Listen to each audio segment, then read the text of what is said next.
दोस्तों इस वक्त की एक बहुत बड़ी खबर आप तक पहुंचा रहा हूं। दरअसल धारा 370 की बहाली का जो प्रस्ताव जम्मू कश्मीर विधानसभा में रखा गया था वो पास हो गया। जी हां, धारा 370 की बहाली से संबंधित प्रस्ताव को पास करा लिया गया है। लेकिन जैसे ही ये पास हुआ उसके बाद जम्मू कश्मीर विधानसभा में जमकर हंगामा हुआ। खबर यह भी है कि भारतीय जनता पार्टी के विधायक जो इसका विरोध कर रहे थे, इस बहाली के प्रस्ताव का विरोध कर रहे थे, उनके साथ मारपीट तक हुई है। जी हां, जम्मू कश्मीर विधानसभा के अंदर न केवल हंगामा हुआ बल्कि लात घूंसे तक चले।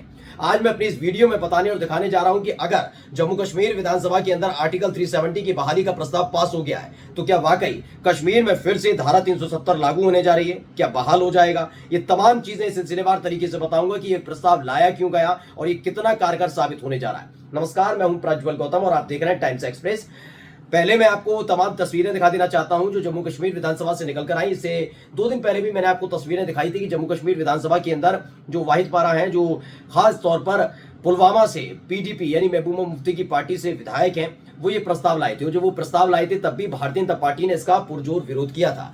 भारतीय जनता पार्टी इस बात पे लेकर नाराज नजर आई थी कि धारा 370 जो एक बेहद संवेदनशील मसला है उसको लेकर क्यों छेड़खानी करने की कोशिश उमर अब्दुल्ला की सरकार कर रही, कैसे अनुमति दे सकती है। वो बात अलग है कि पीडीपी की तरफ से चलाया गया था जो सरकार का हिस्सा नहीं है, लेकिन फिर भी सवाल यह था कि नेशनल कॉन्फ्रेंस और कांग्रेस दोनों ने मिलकर ये जो चुनाव लड़ा था जम्मू कश्मीर में, खासतौर पर कश्मीर की आवाम से जो वादा किया था वो ये था कि धारा 370 की बहाली करवाई जाएगी और तो और ये प्रस्ताव भी पास कराया जाएगा कि फिर से केंद्र शासित प्रदेश जो जम्मू कश्मीर को बना दिया गया है उसे पूर्ण राज्य का दर्जा मिले। लेकिन ये दोनों ही बातें अगर जम्मू कश्मीर में ये प्रस्ताव पास हो जाता है तो क्या वाकई ये प्रस्ताव पास होते ही जम्मू कश्मीर में धारा 370 की बहाली हो जाएगी, क्या वाकई पूर्ण राज्य का दर्जा दोबारा से जम्मू कश्मीर को मिल जाएगा। ये तमाम तथ्य समझिएगा, लेकिन सबसे पहले ये वीडियो देखिएगा। इस वीडियो में आप मारपीट की दृश्य देख सकते हैं, तस्वीरें देख सकते हैं। जो पीछे बैठे सदस्य थे वो भी आगे आ गए, खींचतान तमाम चीजें हो रही हैं। एक विधायक जी नीचे गिर भी जाते हैं, उनमें लात घूसे भी बरसाए जा रहे, बहुत कुछ हो रहा है इसमें। इस वीडियो में आप देख सकते हैं। दरअसल आप सोच रहे होंगे कि ऐसे क्या चीज है जिसे खींचने की कोशिश कर रहे हैं। दरअसल ये एक प्रस्ताव की कॉपी थी, जो प्रस्ताव वहां पर था। जैसे ही इस प्रस्ताव को पास किया गया उसके फौरन बाद इसी पर भारतीय जनता पार्टी के जो विधायक है उन्होंने नाराजगी व्यक्त की। लेकिन वो नाराजगी व्यक्त करते उससे पहले ही वहां पर खबर है कि नेशनल कॉन्फ्रेंस के और पीडीपी के विधायक आ गए और यहाँ पर गुत्थम गुत्थी होती नजर आई है। एक महिला विधायक भी नजर आती है जो पहुंचती है पास तक, लेकिन देखती है हालात ठीक नहीं है तो वो वापस लौट जाती है। इसके साथ ही एक और वीडियो निकलकर सामने आई है, जरा देखिए। इस वीडियो में देखिए बैनर तक लहराए गए थे धारा 370 को लेकर, बहाली को लेकर जो थे, जो प्रस्ताव लाया गया था उसको लेकर लहराए गए थे। बीजेपी के नेता भी नाराज चल रहे थे कि ये किस तरह का, यही वो जो बैनर है उस बैनर को लेकर खींचतान शुरू हुई थी। ये बैनर हाथ में लेकर आए थे धारा 370 की बहाली वाला और उसको लेकर ही खींचतान शुरू हुई। बीजेपी के विधायक और नेशनल कॉन्फ्रेंस और पीडीपी के विधायक जो खास तौर पर अगर देखा जाए तो जम्मू कश्मीर में एक दूसरे के विरोधी हैं, चिर विरोधी हैं, प्रतिद्वंदी हैं, फिर भी एक साथ खड़े नजर आए और बीजेपी बिल्कुल अकेली नजर आई है। इसके बाद भारतीय जनता पार्टी ने इसका विरोध भी जताया। ये वीडियो आप देख सकते हैं जिसमें भारतीय जनता पार्टी का जो जम्मू का हेडक्वार्टर है यानी दफ्तर है, वहां पर भारतीय जनता पार्टी के तमाम नेता एकत्रित हुए, इकट्ठा हुए और उसके बाद उन्होंने नारेबाजी भी की। नारेबाजी के साथ साथ उन्होंने पुतला लेकर पहुंचे थे जिसमें आप उमर अब्दुल्ला का चेहरा लगा हुआ भी देख सकते हैं। यानी ये नाराजगी व्यक्त की गई। भारतीय जनता पार्टी के जम्मू कश्मीर का जो ट्विटर हैंडल है उन्होंने ट्वीट करते हुए लिखा कि JNK यानी Jammu and Kashmir BJP protest against the resolution passed by NC in favour of article 370 at party headquarter Jammu. यानी जम्मू कश्मीर में इन दिनों धारा 370 की बहाली वाला प्रस्ताव आने से लेकर उसके पास होने तक लगातार विवाद हो रहा है। एक एक करके तस्वीरें निकलकर सामने आ रही हैं। अभी इससे जुड़ी एक खबर दिखा देता हूं। ये देखिए, ये india.com है, इसने खबर छापी और क्या लिखा।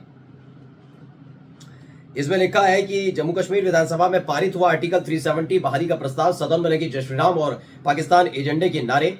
ये पाकिस्तान एजेंडा के नारे किसने लगाए? जय श्री राम के बीजेपी के ने लगाए। दरअसल भारतीय जनता पार्टी का आरोप रहा है कि धारा 370 जब से हटाई है और जब जब इसका विरोध किया जाता है कि क्यों इसको हटाया गया, इसकी बहाली होनी चाहिए, तब तब बीजेपी हमेशा ऐसी मांग करने वाले लोगों को पाकिस्तान का एजेंडा चलाने वाली नेता या फिर पार्टी के तौर पर प्रस्तुत करने की कोशिश करते हैं। जबकि सुप्रीम कोर्ट ने भी धारा 370 के मामले को लेकर जो उनके सामने मामला गया था उस पर मोहर लगाई थी कि वो इसमें कुछ नहीं कर सकते और जो केंद्र सरकार ने किया वही आखिरी फैसला है। यानी धारा 370 के खत्म होने के केंद्र सरकार के फैसले पर किसी और ने नहीं बल्कि सुप्रीम कोर्ट ने मोहर लगाई है। लेकिन आखिर क्या वजह रही कि ये सब कुछ जानते हुए भी ये आर्टिकल 370 की बहाली का प्रस्ताव और जम्मू कश्मीर को फिर से केंद्र शासित प्रदेश से पूर्ण राज्य का दर्जा के बहाली वाला प्रस्ताव लाना पड़ा। तो मैं सबसे पहले आपको बताना चाहता हूं कि अगर यह प्रस्ताव जम्मू कश्मीर की विधानसभा में पास हो गया है तो यकीन मानकर चलिए इस प्रस्ताव का कोई बहुत बड़ा महत्व नहीं है, क्योंकि यह प्रस्ताव सिर्फ एक कागज का टुकड़ा बनकर रह जाएगा। दरअसल जो कहा जाता है, जो व्यवस्था है, उसके आधार पर मैं बता देता हूं। धारा 370 को अगर कोई सरकार वापस लेना चाहती है, अभी तो मोदी सरकार है, मोदी सरकार ने ही 5 अगस्त 2019 को इसे रद्द किया था, धारा 370 को खत्म किया था, 35A को खत्म किया था, और उसके बाद क्या हुआ था, वहां पर राष्ट्रपति शासन लग गया था जम्मू कश्मीर में। कई लंबे समय तक जो ये बड़े बड़े नेता हैं, कुछ अलगाववादी नेता भी हैं जिन्हें कहा जाता है, उन्हें कैद कर दिया गया था, नजरबंद रखा गया था। उमर अब्दुल्ला है, उनके पिता हैं, महबूबा मुफ्ती है, तमाम लोगों को किया गया था।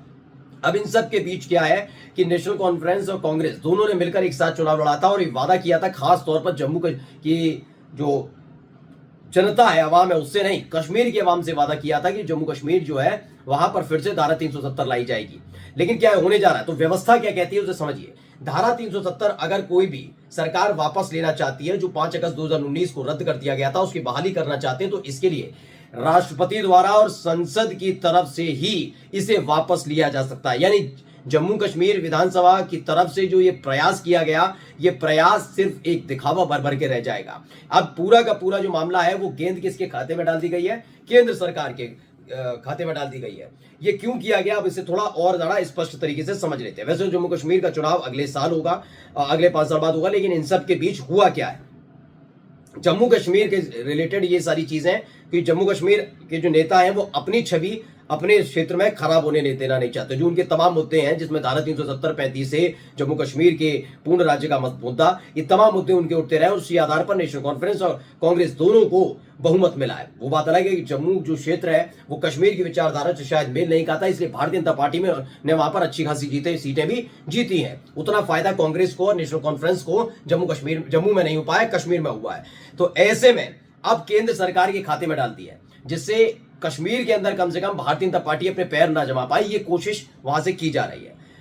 क्योंकि केंद्र सरकार के पास जब होगा तो ये बताया जाएगा पहले तो खत्म किया, और जब खुद कश्मीर की जनता, कश्मीर की आवाम ये चाहती है कि देखिए धारा 370 की बहाली हो, केंद्र शासित प्रदेश बना दिया गया, जम्मू कश्मीर को, लद्दाख को अलग कर दिया गया, उसको एकजुट करके फिर से राज्य बनाया जाए, उसमें आनाकानी और हीलावाली कर रही है, जनता की बात सुनने को तैयार नहीं है। मोदी सरकार ये दर्शाने की कोशिश है। लेकिन इन सब के इतर एक बहुत महत्वपूर्ण विषय भी है। विषय क्या है वो आपको समझा देता हूं। दरअसल आपको पता ही 240 सांसदों वाली भारतीय जनता पार्टी है, अल्पमत में है, लेकिन उसको जो सहयोग कर रहे हैं, जिसमें आप नायडू साहब को चले जाइए, नीतीश कुमार चले जाइए, चिराग पासवान ले लीजिए, ये सारे के सारे, तो ये जम्मू कश्मीर से ताल्लुक नहीं रखते। ये किससे ताल्लुक रखते हैं, ये आंध्र प्रदेश से, बिहार से, उत्तर प्रदेश से, इस इलाके से। और यहाँ जो जम्मू कश्मीर की धारा 370 के हटाने का मुद्दा था, उसे बहुत भावनात्मक रूप से लिया जाता है। यानी ये लोग चाहेंगे भी तो भी, न चाहते हुए भी कभी भी ये नहीं चाहेंगे कि संसद में किसी तरह का दबाव बनाया जाए। वो बात अलग है कि एक महत्वपूर्ण बात और है इन सब के बीच, वो ये है कि आंध्र प्रदेश में चाहे चंद्रबाबू नायडू हो, नीतीश कुमार बिहार में हो, तो जो मुस्लिम मतदाता है, मुस्लिम वोटर है, जो इनको भी वोट कास्ट करता है, वो धारा 370 की बहाली को लेकर बात करता रहता है बीच बीच में। तो अब ये देखना होगा जो केंद्र सरकार के पाले में जम्मू कश्मीर विधानसभा की तरफ से, या यूं कहा जाए अब उमर अब्दुल्ला की तरफ से जो गेंद फेंकी गई है, उसको किस तरीके से निपटने की कोशिश मोदी सरकार करती है। नमस्कार।